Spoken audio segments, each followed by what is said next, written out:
अस्सलामु अलैकुम नाजरीन, मैं हूं डॉक्टर हाफिज़ मोहम्मद ख्वाजा। आइए देखते हैं NNI न्यूज़ पर आज की ताज़ा तरीन खबरें। मित्रों, इस समय पहलगाम हमले के बाद भारत पाकिस्तान की सीमा के ऊपर तनाव है और सीज फायर का उल्लंघन करते हुए पाकिस्तान की सेना की तरफ से यदा कदा गोलाबारी की जा रही है, तो दूसरी तरफ सीमा के उस पार से पाकिस्तान की सेना गोलाबारी कर रही है, तो सीमा के अंदर से कांग्रेस और इंडी गठबंधन के नेता निरंतर बयानों की गोलाबारी भारत की सेना को लक्षित करने के लिए कर रहे हैं। अगर पाकिस्तान की सेना को लगता है कि उनके इन प्रयासों से भारत की सेना डिमोरलाइज हो सकती है, तो मुझे लगता है ठीक उसी भाव से इंडी गठबंधन और कांग्रेस के तमाम नेता अपने बयानों के गोले बरसाते हैं, जो भारत की सेना के मनोबल को कम करने के लिए लक्षित होते हैं। एक तरफ कांग्रेस और इंडी गठबंधन के नेता ये मुखौटा लगाकर कहते हैं कि वो सरकार के साथ हैं, और फिर उनके नेता बयानों की श्रृंखला एक के बाद एक वो देते रहते हैं जो भारत के विरुद्ध और भारत की सेना को मनोबल को गिराने वाली हो। यह बात मैं गंभीरता से कहता हूं और दुख के साथ कहता हूं कि यह कुछ वैसा ही है जैसे पाकिस्तान यहां पर गतिविधियां करता है और ऑफिशियली यह स्टैंड रखता है कि उसका उनसे कोई लेना देना नहीं है, वो तो शांति चाहता है। ठीक उसी प्रकार कांग्रेस और इंडी गठबंधन का ऑफिशियल स्टैंड रहता है कि हम सरकार के साथ हैं, और उनके नेता जो छोटे नेता नहीं हैं, मुख्यमंत्री सिद्धारमैया, पूर्व मुख्यमंत्री चन्नी जी और आज अजय राय प्रदेश अध्यक्ष कांग्रेस पार्टी, ये निरंतर ऐसे बयान देते रहते हैं। और ये वो पार्टी है, जब खुद सत्ता में थी तो आतंकवादी घटनाओं के बाद भी एक भी वर्ष ऐसा नहीं था जब मनमोहन सिंह सरकार ने पाकिस्तान से द्विपक्षीय शांति वार्ता स्थगित की हो, और 11 वर्षों में मोदी जी की सरकार में एक भी वर्ष ऐसा नहीं है जब पाकिस्तान से औपचारिक द्विपक्षीय वार्ता की हो। यह अपने आप में प्रमाण है कि हमारी सोच और उनकी सोच में क्या अंतर है। मगर मुझे बहुत दुख और पीड़ा है कि कांग्रेस पार्टी जिस प्रकार के बयान दे रही है, अभी आपने देखा कि कांग्रेस पार्टी के उत्तर प्रदेश के अध्यक्ष अजय राय जी रफाल विमान को के ऊपर खिलौना ऐसा दिखाते हुए, नींबू मिर्ची दिखाते हुए मजाक उड़ाने का प्रयास कर रहे हैं। मैं देश की जनता से कहना चाहता हूं कि कितने दुख की बात है कि मात्र एक दिन पहले इसी ईस्टर्न यूपी में गंगा एक्सप्रेस वे के ऊपर रफाल ने लैंडिंग की और उड़ान भरी। यानी यह सीधा संदेश था पाकिस्तान और हमारे देश के दुश्मनों को, और उसी क्षेत्र में उसी गंगा के किनारे बैठकर कांग्रेस पार्टी का प्रदेश अध्यक्ष उसी रफाल विमान का मजाक उड़ा रहा है। इससे साफ हो जाता है कि कांग्रेस की मानसिकता क्या है। और यह भी मैं कहना चाहता हूं, हां सच है कि भारत के तमाम क्षेत्रों में एक मान्यता है कि नींबू मिर्ची बुरी नजर से बचाती है, परंतु आज भारत की सेना को पाकिस्तान की बुरी नजर से बचने की जरूरत नहीं है, क्योंकि पाकिस्तान की सेना भारत की सेना को डरी नजर से देख रही है, और ये इंडी गठबंधन और कांग्रेस वाले बुरी नजर से देख रहे हैं। तो आज वास्तविकता में ईमानदारी से कहें तो भारत की सेना को हमारे इन विपक्षी दलों के, कांग्रेस और इंडी गठबंधन के दलों की बुरी नजर से बचने की जरूरत महसूस हो रही है। जहां उस रफेल की गर्जना से पाकिस्तान थर्राया हुआ और डरा हुआ महसूस करता है, वहीं ये लोग उसका मजाक उड़ाने का प्रयास करके सेना का मनोबल गिराने का प्रयास करते हैं। और मैं कांग्रेस पार्टी से कहना चाहता हूं, बिल्कुल यह सच है कि जब रफाल आया था तो हमारे रक्षा मंत्री राजनाथ सिंह जी ने फ्रांस में जाकर उसके ऊपर स्वास्तिक बनाया था। शायद इनको पता नहीं है, भारत की सेना में बाकायदा धार्मिक शिक्षक नियुक्त होते हैं। जब सैनिक युद्ध करने के लिए जाते हैं तो उनकी धार्मिक भावनाओं के अनुरूप जो वह परंपरा चाहें, जो वो रिचुअल चाहें, और उन धार्मिक भावनाओं के अनुरूप उनकी पूरी व्यवस्था की जाती है।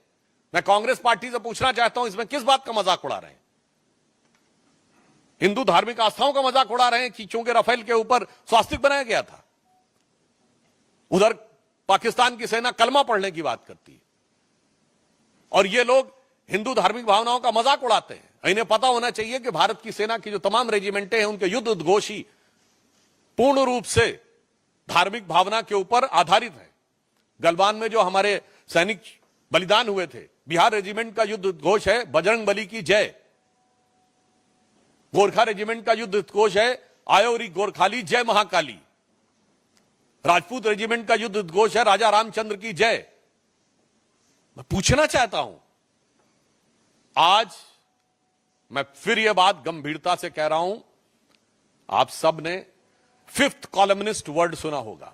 1936 से 39 के बीच में जो स्पेनिश सिविल वॉर हुई थी, तो स्पेन में यह माना जा रहा था कि चार तरफ से दुश्मन की सेनाएं आगे बढ़ रही थी, परंतु उसमें फ्रेज यूज किया था, उन्होंने कहा था 4 columns are approaching from all the 4 sides, but there is a 5th column which is supporting those who are working against the interest of Spain at the time.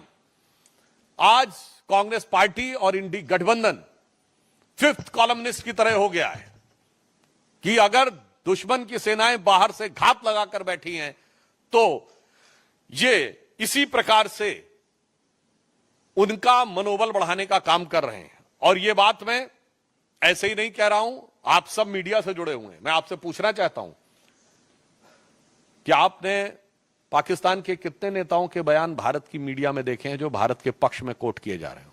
एक भी नहीं। बिल्कुल मैं मानता हूं कि भारत की सेना पाकिस्तान की सेना से बहुत शक्तिशाली है। भारत की सरकार प्रधानमंत्री श्री नरेंद्र मोदी जी के नेतृत्व में दृढ़ निश्चय और संकल्प के साथ कटिबद्ध है, मगर एक मामले में पाकिस्तान हमसे मजबूत है। वो इस मामले में कि पाकिस्तान में एक भी नेता वहां की सेना का मनोबल गिराने के लिए कोई बयान नहीं दे रहा है। भारत में ऐसे बयानों की झड़ी लगी हुई है। पाकिस्तान के एक भी नेता का बयान भारत की मीडिया में हाईलाइट नहीं हो रहा है। दूसरी तरफ हमारे इंडी गठबंधन के तमाम नेताओं के बयान, वहां पर सिद्धारमैया जी का बयान, चन्नी जी का बयान, बाकायदा वहां की मीडिया में किस ढंग से बोले जा रहे हैं। वहां के राजनीतिक विश्लेषक वहां की टीवी डिबेटों में बैठकर भारत के राजनीतिक दलों का नाम लेकर, नेताओं का नाम लेकर यह शब्द प्रयोग कर रहे हैं कि सब लोग हिंदुस्तान में मोदी के साथ नहीं हैं। यहां तक शब्द प्रयोग किए गए, इसके वीडियो अवेलेबल हैं, राजनीतिक दलों का नाम लेकर कि ये लोग हमारे साथ हैं।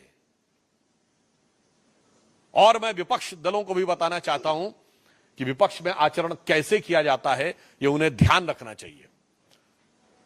2010 या 11 या 12 की बात है, जब पाकिस्तान के तत्कालीन प्रधानमंत्री नवाज शरीफ ने हमारे तत्कालीन प्रधानमंत्री स्वर्गीय मनमोहन सिंह जी के लिए आपत्तिजनक शब्दों का प्रयोग किया था, देहाती औरत और जाने किस किस संदर्भ में बोला था। उस समय हमारे वर्तमान प्रधानमंत्री और उस समय गुजरात के मुख्यमंत्री नरेंद्र मोदी जी ने दहाड़ कर कहा था कि कौन होता है पाकिस्तान हमारे 125 करोड़ भारतवासियों के प्रतिनिधि प्रधानमंत्री के बारे में टिप्पणी करने वाला। दूसरा मैं उदाहरण बताना चाहता हूं, 1995 में जिनेवा में पाकिस्तान संयुक्त राष्ट्र संघ में भारत के विरुद्ध प्रस्ताव ला रहा था और उस समय हमारे नेता प्रतिपक्ष अटल बिहारी वाजपेयी जी भारत के प्रतिनिधिमंडल का नेतृत्व करते हुए उस समय कांग्रेस की नरसिम्हा राव सरकार का समर्थन करते हुए वहां गए थे और उन्होंने पूरा क्रेडिट भी उस सरकार को दिया था। और ये मैं ऑन रिकॉर्ड कह रहा हूं, जाके कोई चेक कर सकता है। उस समय पाकिस्तान की प्रधानमंत्री बेनजीर भुट्टो थी, उन्होंने कहा था देखो ये कैसा देश है जहां का मुख्य विपक्षी दल का नेता प्रतिपक्ष सरकार का समर्थन करता है और एक हमारा देश है। यानी उस समय पाकिस्तान के लिए उन्होंने कहा था जो लोग सरकार का विरोध करते हो, और आज देखिए वही स्थिति हो गई। पाकिस्तान में पक्ष हो या प्रतिपक्ष दोनों सेना का समर्थन कर रहे हैं और हमारे यहां प्रतिपक्ष सेना का मनोबल गिराने का प्रयास कर रहा है। सर्जिकल स्ट्राइक का कभी प्रूफ मांग रहा है, कभी कह रहा है कि पुलवामा में क्या हुआ वगैरह वगैरह। तो मैं उनको भी, फिर भी अगर उनको कोई सबूत की जरूरत है तो मैं प्रमाण के साथ केवल पाकिस्तान की नेशनल असेंबली में बोले गए पाकिस्तान के सांसदों और मंत्रियों के बयान कोट कर देना चाहता हूं। इमरान खान ने नेशनल असेंबली ऑफ पाकिस्तान में एज प्राइम मिनिस्टर कहा कि बालाकोट में जो इन्होंने किया था उससे ज्यादा खौफनाक कुछ करने की सोच रहे हैं। 4 साल पुरानी बात। फवाद चौधरी पाकिस्तान के मंत्री थे और उनका फ्लोर ऑफ द हाउस पर नेशनल असेंबली में दिया गया बयान है कि हमने पुलवामा तक घुस के मारा था। मुझे लगता है इसके बाद भी भारत के किसी दल को सबूत चाहिए तो उन्हें चुल्लू भर पानी में डूब मरना चाहिए, क्योंकि फ्लोर ऑफ द हाउस पे मंत्री का दिया गया बयान सरकार का आधिकारिक बयान होता है। और इसके बाद पाकिस्तान के एक एमपी ने उस समय के फॉरेन मिनिस्टर शाह महमूद कुरैशी साहब को कोट करते हुए कहा कि मैं बैठा हुआ था, शाह महमूद कुरैशी साहब यानी उस समय के फॉरेन मिनिस्टर बैठे थे, आर्मी चीफ आए और आर्मी चीफ के पांव कांप रहे थे। यह फ्लोर ऑफ द हाउस पे दिया गया बयान है। आर्मी चीफ के पांव कांप रहे थे। उन्होंने कहा खुदा का वास्ता है अभिनंदन को वापस कर दो वरना शाम तक इंडिया अटैक कर देगा। यह सदन के पटल पर इमरान खान का एज प्राइम मिनिस्टर दिया गया स्टेटमेंट है कि पिछले 73 सालों में, उस समय 73 साल हुए थे, ऐसी गवर्नमेंट नहीं आई जिसने पाकिस्तान के लिए इतनी मुसीबत क्रिएट की हो जितनी ये मोदी की सरकार आई है। जब सिद्धू गए थे तो उस समय रैली में बोला था इमरान खान ने एज प्राइम मिनिस्टर की जब तक आप लोगों की सरकार नहीं आएगी तब तक हालात नहीं सुधरेंगे। और यहां के मंत्री, पूर्व मंत्री रहे मणिशंकर अय्यर जी ने कहा था मोदी को हटाने के लिए आपकी सहायता की जरूरत है। और मैं एक और फैक्ट बोल देना चाहता हूं, सैफुद्दीन सोज साहब कांग्रेस पार्टी के अध्यक्ष रहे हैं जम्मू कश्मीर के।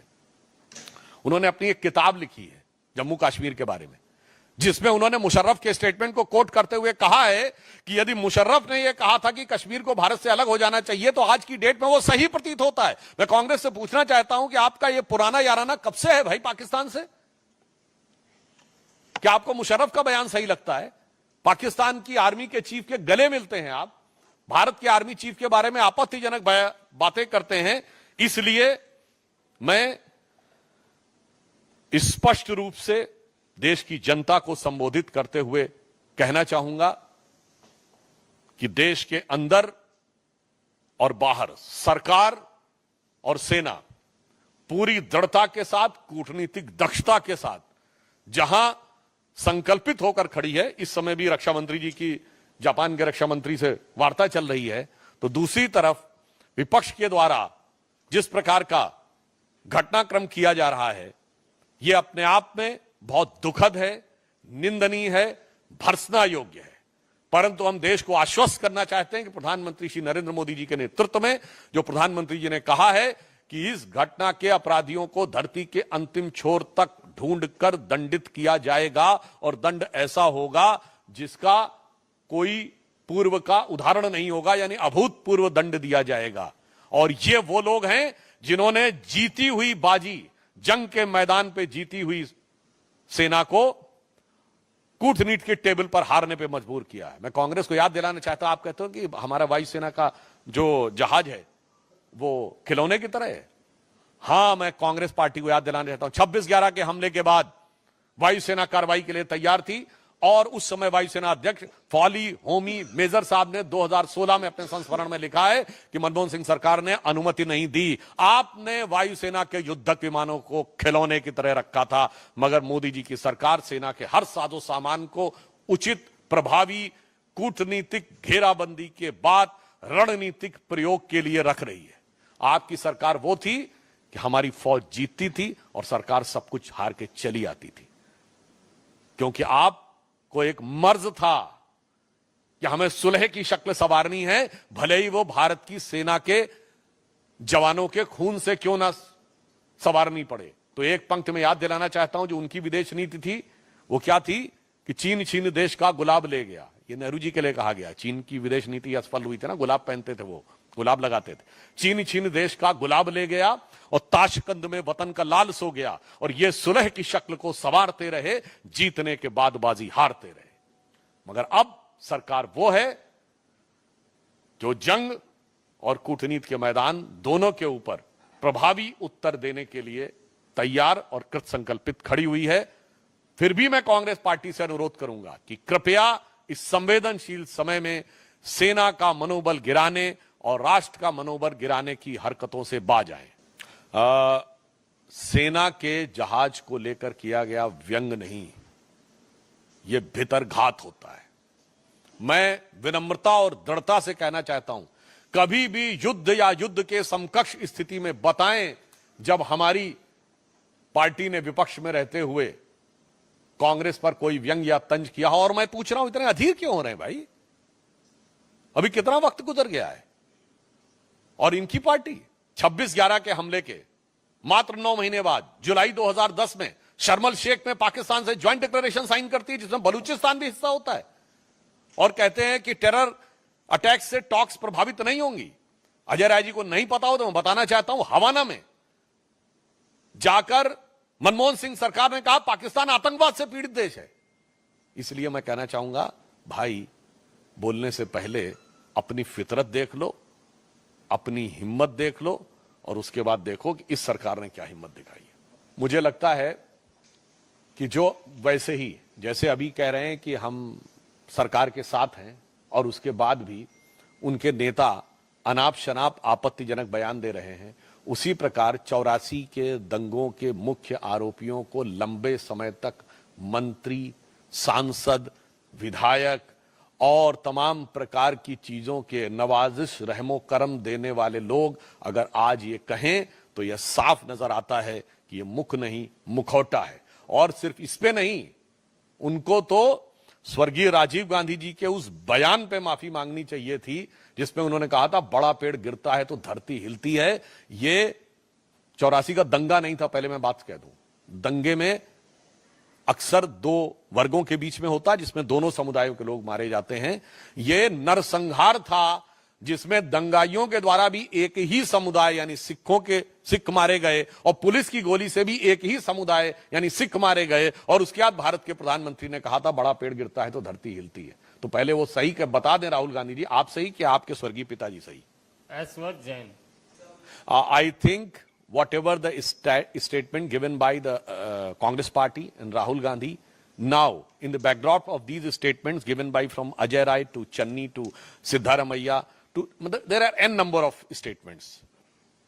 It seems that that is nothing but a mask to cover the real and ugly face of Congress' nefarious design to find out some political opportunity or some appeasement politics even at this hour of crisis. अंकित गुप्ता। मुझे लगता है कि ये statement Bilawal Bhutto ने दिया था कि अगर पानी रुकेगा तो खून की नदियां बहेंगी। तो ये बात मैं पहले कह चुका हूं, रिपीट कर देना चाहता हूं। हमारी सरकार अब बहुत साफ है कि हमारी तरफ से खून और पानी एक साथ नहीं बहेगा। अब आप तय कर लीजिए कि आपको खून बहाना है या पानी पाना है। जैसे कांग्रेस की सरकार में होता था कि शांति वार्ता आतंकवाद से प्रभावित नहीं होगी, हमारी सरकार ने कहा आतंकवाद के साथ शांति वार्ता नहीं होगी, तो भारत का खून और पानी एक साथ नहीं बहेगा। और वैसे भी बिलावल भुट्टो को याद रखना चाहिए कि उनकी मां बेनजीर भुट्टो ने अपनी किताब डॉटर ऑफ ईस्ट में चैप्टर नंबर 2 में पेज नंबर 25 पे लिखा है कि during our childhood we were told that we descended from the Rajput clan of Hindus. तो मियां बिलावल, आपका खून और पानी दोनों ही हिंदुस्तानी है। तो बहाने की बात से पहले जो अपनी जुबानी से निकाल रहे हैं उससे पहले अपने खानदान की कहानी समझ लीजिए। अनीता जी। देखिए यही बात है, अगर पाकिस्तान में सर्वदलीय बैठक या सत्र बुलाया जा रहा है तो वहां कोई विपक्षी दल वहां की सेना या सरकार के खिलाफ नहीं बोल रहा है, न डायरेक्ट न इनडायरेक्ट, न प्रत्यक्ष न व्यंग, मगर यहां पर उन बयानों की झड़ी लगी हुई है। तो इसलिए यही मेरा साफ कहना है कि यह बात देश की जनता को समझने की जरूरत है और कांग्रेस पार्टी को अपने गिरेबान में झांकने की जरूरत है और इन चंद नेताओं को पाकिस्तानी सेना का चीयर लीडर बनने से बाज आना चाहिए। 1 मिनट। नहीं, वो प्रस्तावना लाए हैं, वो जो भी लाए हैं उनसे कोई प्रभाव नहीं पड़ने वाला है। अभी तो हम जो अंतर्राष्ट्रीय स्तर के ऊपर प्रस्तावना ला रहे हैं, आज उनकी बेबसी देखिए ना। अरब और ईरान ने भी उनके भारत के ऊपर हमले की निंदा की है, पाकिस्तान के समर्थन में एक वाक्य नहीं बोला है।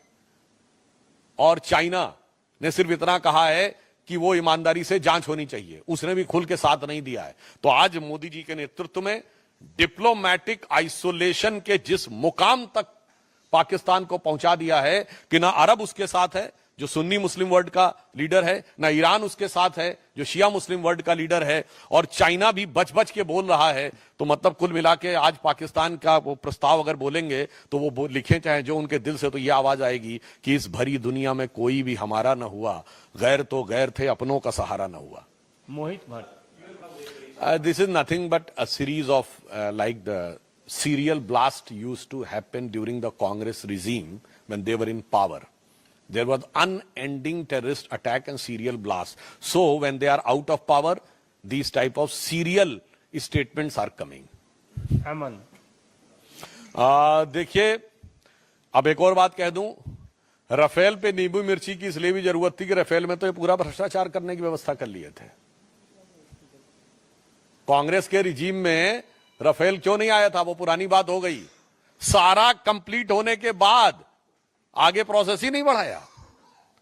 मैं पुनः ये कहना चाहता हूं कि एक तरफ ये कहना कि हम सरकार के साथ हैं, और फिर भारत के प्रमुख युद्धक विमान को, जिसने उसी समय गंगा एक्सप्रेसवे पे 24 घंटे के अंदर लैंडिंग और उड़ान भरी हो, यह कहना इनके दोहरे, दो मुहे, खतरनाक चरित्र को प्रदर्शित करता है। देखिए, इस विषय के ऊपर बयानों का जो भी प्रकार है, इसके टेक्निकल के साथ साथ मॉरल और पॉलिटिकल जवाब भी हमें कांग्रेस से चाहिए। क्योंकि जहां तक देश के अंदर इसका उपयोग करने की बात है, तो मैं कोट करके कह रहा हूं, बैरक ओबामा ने अपनी किताब द प्रॉमिस लैंड में 2010 की अपनी भारत यात्रा में तत्कालीन प्रधानमंत्री मनमोहन सिंह जी की वार्ता के आधार पर लिखा था कि 26/11 के हमले के बाद भारत की सेना कार्रवाई करना चाहती थी, मगर मनमोहन सिंह ने इसलिए कार्रवाई नहीं की क्योंकि उससे उपजे वातावरण से एंटी मुस्लिम सेंटीमेंट पैदा हो सकता था जो बीजेपी को फायदा कर सकता था। तो यह कांग्रेस पार्टी है जो भारत के अंदरूनी वातावरण को पाकिस्तान से जोड़ती है, हम नहीं जोड़ते हैं। हां, यदि वो कोई अपराधी करे तो आपराधिक मुकदमा होना चाहिए, और नेता करे तो पहले उसको जवाब देना चाहिए। संविधान की शपथ लेके करने वाला नेता इस टेक्निकल चीज के पीछे नहीं छुप सकता, पहले नैतिकता का जवाब दे जिसने संविधान की शपथ लेकर भारत की संसद में प्रवेश किया है। देखिए, अगर वो ऐसा है तो फिर उन्हें घबराहट किस बात की है? ये दोनों बातें एक साथ नहीं चल सकती हैं। मगर एक अंतर यह भी है, भारत सरकार ने एक निर्णय यह भी लिया है कि अब हम हाइड्रोलॉजिकल डाटा पाकिस्तान के साथ शेयर नहीं करेंगे। इससे पहले युद्धों के दौरान भी हाइड्रोलॉजिकल डाटा जो इन 5 नदियों का था, यानी कितना पानी आया है, एट प्रेजेंट कितना पानी है, यह पाकिस्तान को शेयर किया जाता था।